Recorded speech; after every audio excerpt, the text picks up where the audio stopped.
Dear student, आज हम देखने जा रहे हैं एक बहुत ही famous story the cock and the anthem by O Henry, जिनका नाम था विलियम सिडनी पोर्टर, जो अमेरिका के एक बहुत ही बड़े राइटर थे। आज हम इसका अनुवाद हिंदी और इंग्लिश में देखने वाले हैं। Sophie was a young man who lived in a park because he had no home और जॉब। सोफी एक ऐसा नौजवान था जो पार्क में रह रहा था, जिसके पास न रहने के लिए घर था और ना ही करने के लिए कोई नौकरी।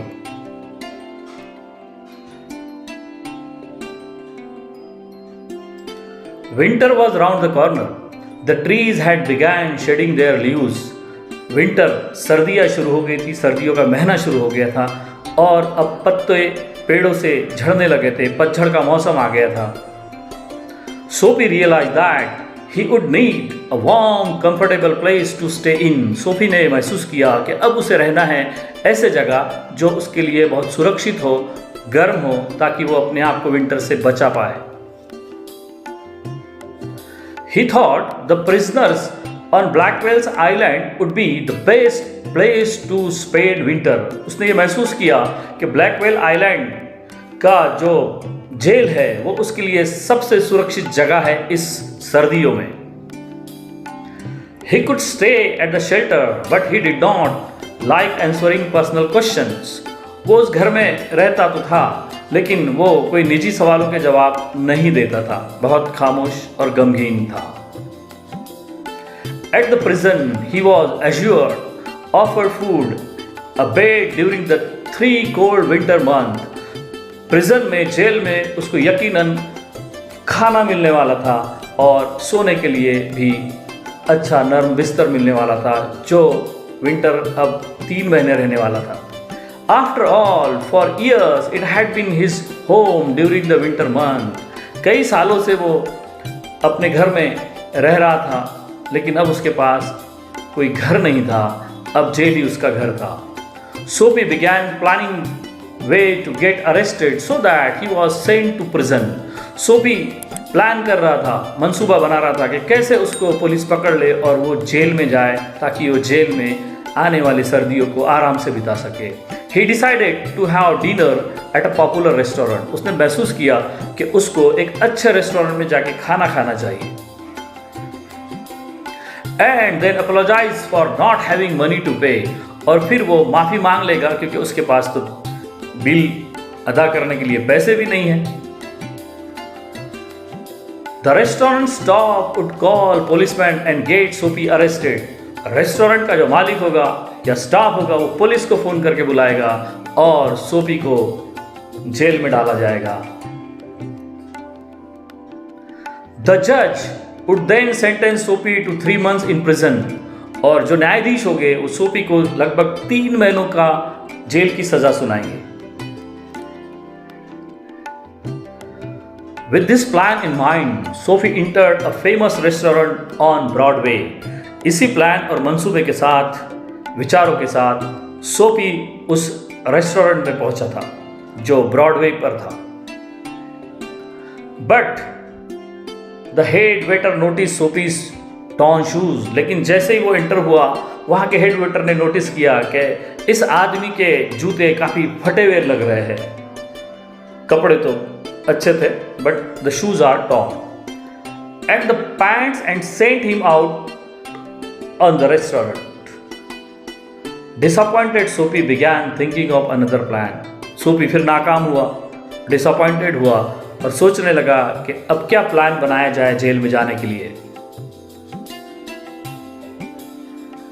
He threw a large stone through the glass window of a big shop on 6th Avenue.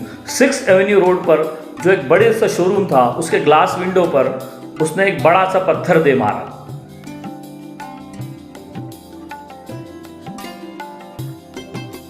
A few people and a cop came running to the front of the shop. वहां पर पुलिस दौड़ते हुए आई जहां पर उसने ये हरकत की थी और उसको अरेस्ट करना चाहते थे।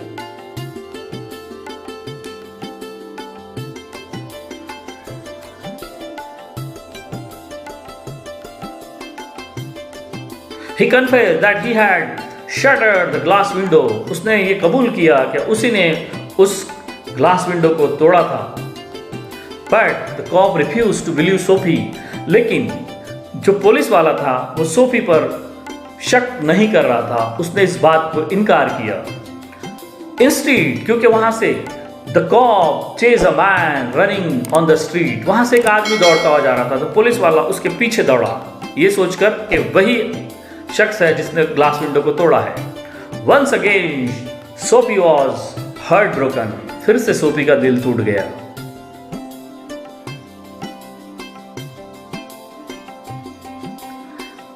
Then Sophie saw an ordinary restaurant across the street. फिर सोफी ने देखा कि एक साधारण सा रेस्टोरेंट उस रोड के उस पार था। After eating a huge dinner at the restaurant, Sophie said he had no money to pay. बहुत सारी चीजें खाने के बाद, भरपेट खाने के बाद, सोफी ने कहा कि उसके पास बिल अदा करने के लिए पैसा नहीं है। Call the police. He told the waiter to call the police. उसने कहा कि आप ऐसा करो, मुझे पुलिस के हवाले कर दो। But two of the waiters picked him up and threw him out of the restaurant. वहां पर दो वेटर आए और उन्होंने इसको पकड़ा और रेस्टोरेंट के बाहर फेंक दिया। A policeman who saw the scene laughed at Sophie and walked away. एक पुलिस वाला वो मंजर देख रहा था, वो सीन देख रहा था, वो दृश्य देख रहा था और वो सोफी पर हंसने लगा और वहां से चल दिया। Disappointed, Sophie started walking till he reached an area that had many theaters. Sophie बड़ा नाराज हुआ, गमगीन हुआ और अब वो उस जगह पे पहुंचा जहां पे बहुत सारे थिएटर्स थे।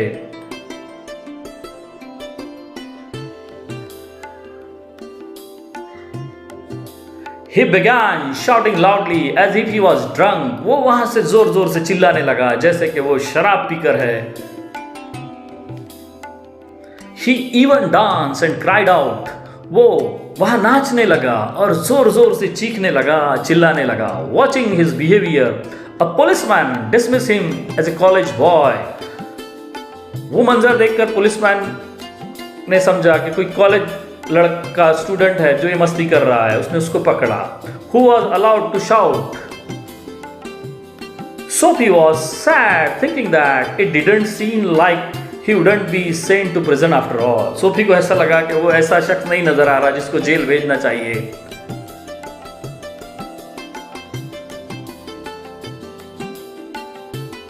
Then he saw a man buying newspaper from a shop. फिर उसने देखा कि एक आदमी दुकान से अखबार खरीद रहा था। The man had kept his umbrella next to the door. और उस आदमी ने अपना अम्ब्रेला, छतरी वहां पर दरवाजे के बाजू में रखा था। Sophie picked up the umbrella and walked away. Sophie ने मौका देकर उस छतरी को उठाया और वहां से चल दिया। The man followed Sophie and asked him to return the umbrella. वो आदमी सोफी के पीछे दौड़ा और उसने रिक्वेस्ट किया, गुजारिश किया कि वो अपनी छतरी को वापस कर दे। तो सोफी ने कहा, call the police. Sophie asked the man to call the police. Seeing policeman, the man hesitated. जैसे पुलिस वाला आ गया तो वो छतरी जिसकी थी वो आदमी डर गया क्योंकि वो छतरी भी उसकी नहीं थी। He apologized for mistaking it to be his umbrella and walked away. उसने सोफी से गुजारिश किया, माफी मांगा कि वो गलती हो गई है कि वो सोफी की छतरी खुद उठा लेके आया था। Sophie was so angry that he threw the umbrella as far as he could. Sophie को बहुत गुस्सा आया और उसने उस छतरी को फेंक दिया जहां तक वो फेंक सकता था।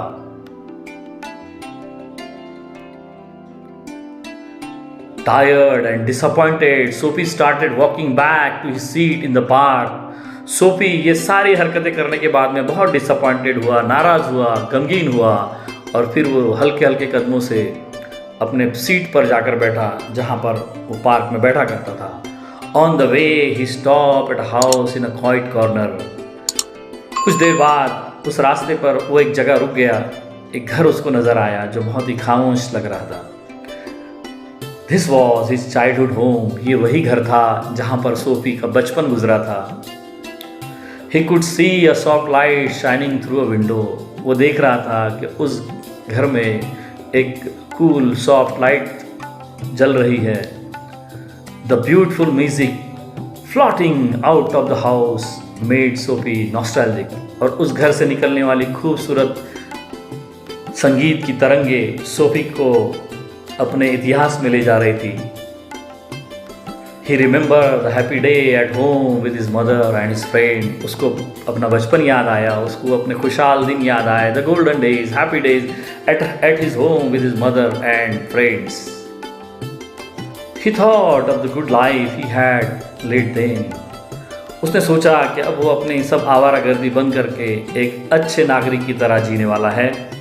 Sophie soul underwent a transformation, आज सोफी ने आत्म परीक्षण किया और वो अपने आप को रूहानी तौर से आत्मिक रूप से बदलने वाला था। वो एक अब अच्छा नागरिक कहलाने वाला था।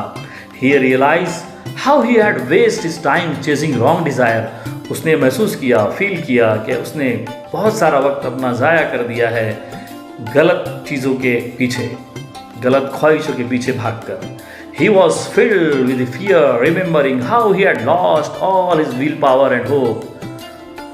वो डर गया था ये सोचकर कि उसने अपना विल पावर, अपनी इच्छा, ख्वाहिशों को खो दिया है। He decided to change his life and become a man of worth. उसने अब फैसला कर लिया था कि वो एक अच्छा इंसान बनेगा। I become a man of worth. He remembered the man who had offered him a job. फिर उसको याद आया कि कोई आदमी था जिसने उसको एक जॉब या नौकरी का ऑफर दिया था। He decided to meet the man the next day and turn around his life by working hard. उसने सोचा कि आने वाला कल नेक्स्ट डे वो जाकर उस आदमी को मिलेगा और वो अपनी ज़िंदगी को में बहुत मेहनत करके एक अच्छा इंसान बनने की कोशिश करेगा। Just then a policeman asked Sophie what he was doing standing in front of the house. वहाँ पर उसी वक्त एक पुलिस वाला आ धमका और उसने पूछा कि सोफी वहाँ क्या कर रहा है, अकेला खड़ा रहकर उस घर को क्यों ताक रहा है। When Sophie said nothing, the policeman refused to believe him. जब सोफी ने हड़बड़ा के कहा कि नहीं, कुछ भी नहीं, वो कुछ नहीं कर रहा, तो पुलिसमैन को उस पर शक हुआ और पुलिसमैन ने उसके बातों पर यकीन नहीं किया। The policeman took Sophie with him. फिर पुलिस वाला सोफी को अपने साथ ले गया। The next morning, the judge sentenced Sophie to 3 months imprisonment in the jail of Blackwell Island. अब सोफी आने वाले विंटर के 3 महीने ब्लैकवेल आइलैंड या जजीरे या उस ब्लैकवेल बेट पर रहने वाला था।